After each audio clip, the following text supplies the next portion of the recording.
now shloka number 26. This is a new shloka for today. Kama krodha viyuktanam yatina yatachetasa abhito brahma nirvanam vartate viditatmanam. In shloka number 23, he talked about reducing the force of the kama krodha. 𝐁𝐇𝐀𝐆𝐋𝐈𝐴, that shloka. Here he is saying that totally removing the kama krodha. The jnani would have totally removed his kama and krodha. So kama krodha viyuktana. So kama and krodha, the desire and the anger, viyuktana, of those who are liberated.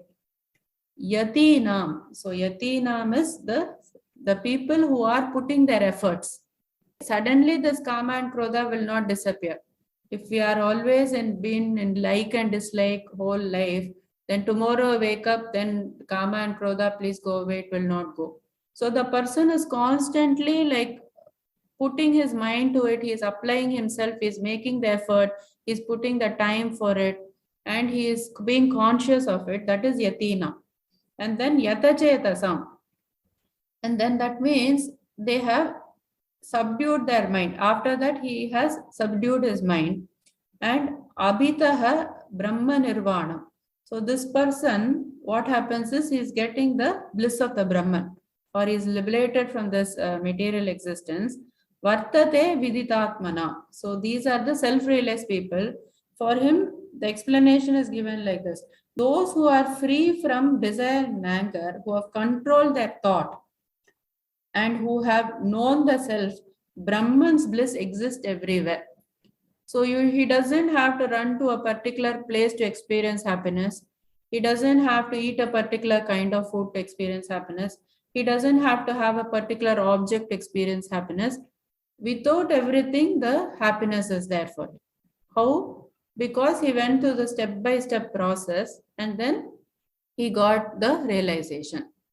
So main thing he said is yatinam yatachetasam. So by putting your effort constantly, you will be able to control your mind. You should not let your mind to just go in the direction it is going. It will become a devil's workshop. The mind should never become our master. We should become the master of the mind. How we become the master of the mind? By knowing what instructions we have to give. How we will know? By listening to these teachings. Then constant practice, reinforcement will somehow tame the mind. So that is the practice of this spiritual journey. So now actually Krishna, he is closing this chapter. Shloka number 26, he has closed this chapter. Whatever he had to say in this topic, he has closed. Now the next 3 shlokas are about introduction to the next chapter. So he will give 3 shlokas for this, which we will see now, but in detail we will see in next chapter. Next chapter is very important. So here the 3 introductory shlokas, we will see what explanation is given. So shloka number 27. Sparshan kritva bahirbahyan chakshushchaivantare bhruvoh pranapanau samau kritva nasabhyantaracharino.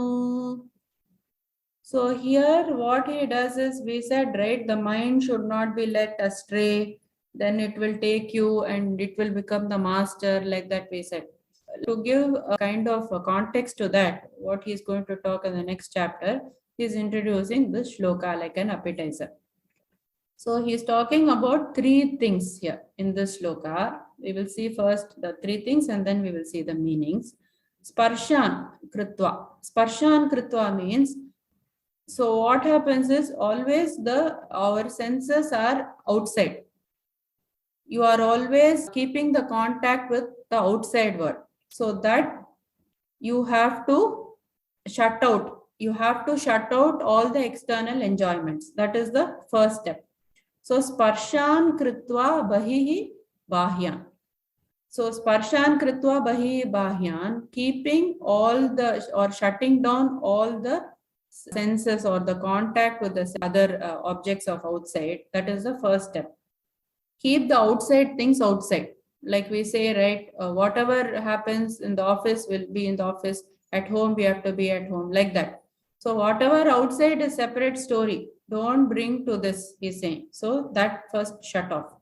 Okay, then he's saying chakshuhu cha eva antare bhruvoho. So chakshuhu means the eyes, eva, certainly, antare. So keep it between the eyebrows, he's telling.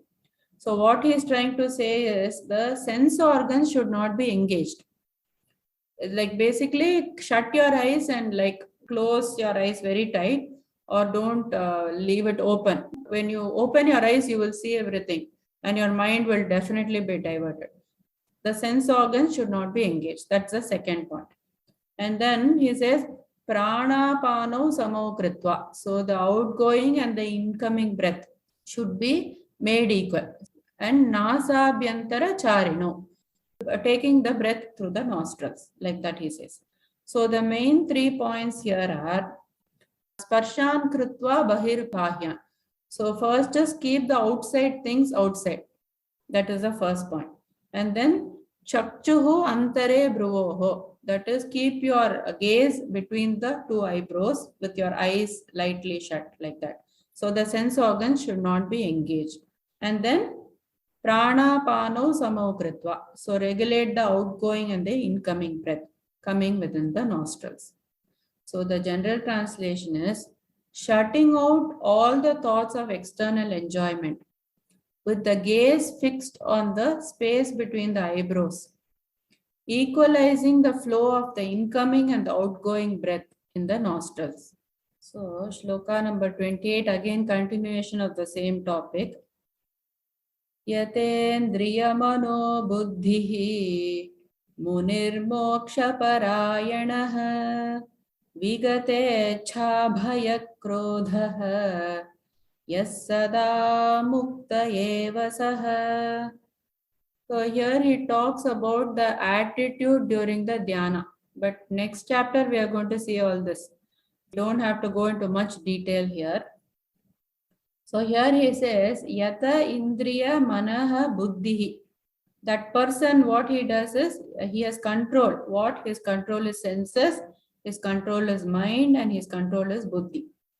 So all these things he has control. Munihi, that sage, Moksha Parayanaha. He calls him the Muni, the sage, Moksha Parayanaha. He is dedicated to the moksha, the path of moksha, this person. How is he in the meditation? Vigata, free from Icha, Bhaya, Krodha. Icha means the desire, the Bhaya means the fear, and the Krodha means anger. Yassada Mukta Eva Saha. Yassada, that person, always Muktaha, he is liberated. Eva, certainly Saha, that person. So this person, pursuant who is doing the meditation, what he has done is he has controlled his senses, his mind, and the intellect. Now the question will be how to control all these things, because that is a difficult part, right? So that we will see in the next chapter. But he is saying that this person will control all these things. And then he is, first main important thing is intent should be there. What is the intent? That person is not meditating to get some objects, or he is not meditating to get some powers. He is meditating to get the liberation. So that is the important thing here. Munir Moksha Parayanaha. That is, he is dedicated to this path. And then he is sitting there without what? Icha, Bhaya, and Krodha. Because when you sit in the meditation, if you have fought with somebody, or if you are scared of where you are sitting, or if you are angry, or if you have the desire, I have to go there after this, like that, if you have mind, the thoughts, then you cannot be in that meditation. So that you have to be free of. That's what he's trying to say here. So, and then this person, they are talking about the Jnana Palam. The person who is in this Jnana Nishta, that is, who has practiced all these things, he gets the fruit of liberation. General translation is, and thus controlling the senses, mind, and intellect, the sage who becomes free from desire and fear always lives in freedom. So that is a true freedom. Shloka number 29. Shloka number 29 is the concluding shloka. भोक्तारं यज्ञतपसां सर्वलोकमहेश्वरं सुहृदं सर्वभूतानां ज्ञात्वा मां शान्तिमृच्छति. So here he talks about the dhyana phalam. What this person gets is shantim richati. Shantim means peace, richati means attains. So the fruit is that he will attain peace. This is what everybody wants, right? The peace and the happiness. So that he will definitely get. And he talks about the Ishvara. He talks about the God. What is the quality of it? Bhoktaram yajna tapasam. So Bhoktaram, he is enjoyer. The God is an enjoyer. Yajna tapasam, of the sacrifices and the austerities. So of all these things, he says, I am the enjoyer of all these things. Bhoktaram, the enjoyer. Sarvaloka Maheshwara, like of all the worlds, I am the Supreme Lord. What kind of Lord is he? Is he a tyrant? Is he a dictator? No. He is Suhridam, the selfless friend. Sarva Bhutana, of all the beings. Jnatva, so this person will realize that is me, that is Krishna himself.